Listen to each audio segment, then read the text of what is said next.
Hello student, welcome to my channel. आज की video में हम लोग जानेंगे भूगोल।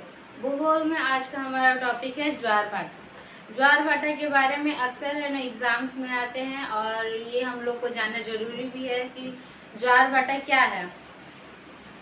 खैर ये तो है ना 6 टू मतलब जितना भी है 6 क्लास से ये स्टार्ट हो जाता है ज्वार भाटा वाला टॉपिक, तो इसको हम लोग जान लेते हैं। ये जो ज्वार भाटा है जिसका नाम पड़ा है, एक का नाम है ज्वार, एक भाटा है। ये सागरियों जो महासागर रहते हैं उसकी जो जल रहता है वो जल का उतार चढ़ाव के चलते जल में उतार चढ़ाव को ही ज्वार भाटा के नाम से जाना जाता है। इसको मैं पूरा तरह से आप लोगों को बताऊं तो ज्वार भाटा का मतलब रहता है जो सूर्य और चंद्रमा के आकर्षण की शक्तियों के कारण सागरीय जो जल ऊपर उठने तथा गिरने को ज्वार भाटा कहा जाता है।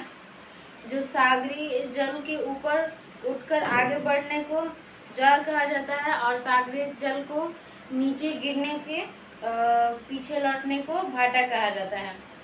महासागरों में समुद्रों एवं ज्वार भाटा के लिए उत्तरदायी कारक है पहला तो सूर्य का गुरुत्वीय बल और चंद्रमा के गुरुत्वीय बल एवं पृथ्वी के उपकेंद्रीय बल। ये तीनों चीज बहुत ही इसके लिए आकर्षण रहते हैं जिसके कारण ज्वार भाटा होता है। इन दोनों का उत्पत्ति चंद्रमा का ज्वार उत्पादक बल सूर्य की अपेक्षा दुगना होता है क्योंकि यह सूर्य की तुलना में पृथ्वी के अधिक निकट रहती है, इसके कारण।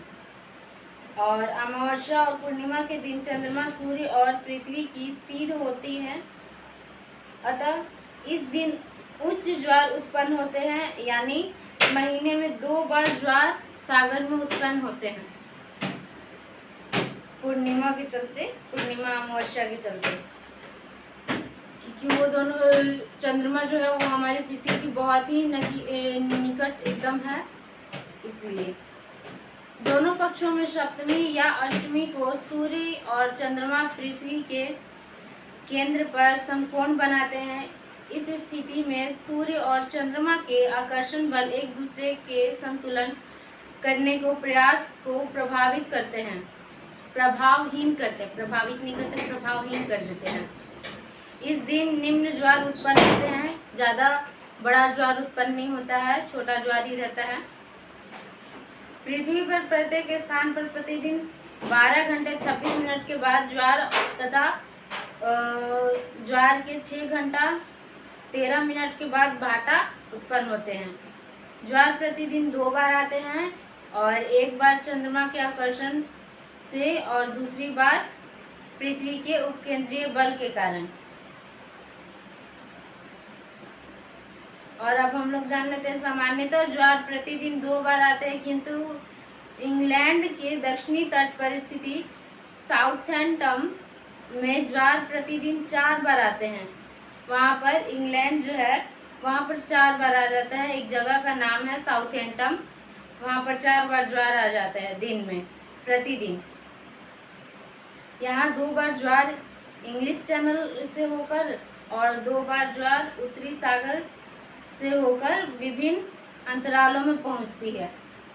विश्व का सबसे बड़ा ऊंचा ज्वार भाटा कनाडा और नवाकोशिया में एक फंडी की खाड़ी में आता है। ज्वारीय उभार की ऊंचाई 15 से 16 मीटर होती है और क्योंकि वहाँ पर उच्च ज्वार एवं 2 निम्न ज्वार प्रतिदिन आते हैं, इसलिए यही था हमारा ज्वार भाटा का, जो कि कहाँ पर कितना आता है।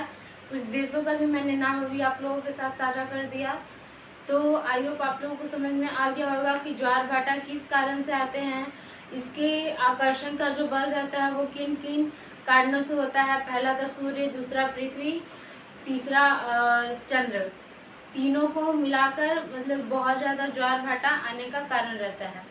तो मिलते हैं नेक्स्ट वीडियो में नेक्स्ट टॉपिक पर, तब तक के लिए थैंक यू।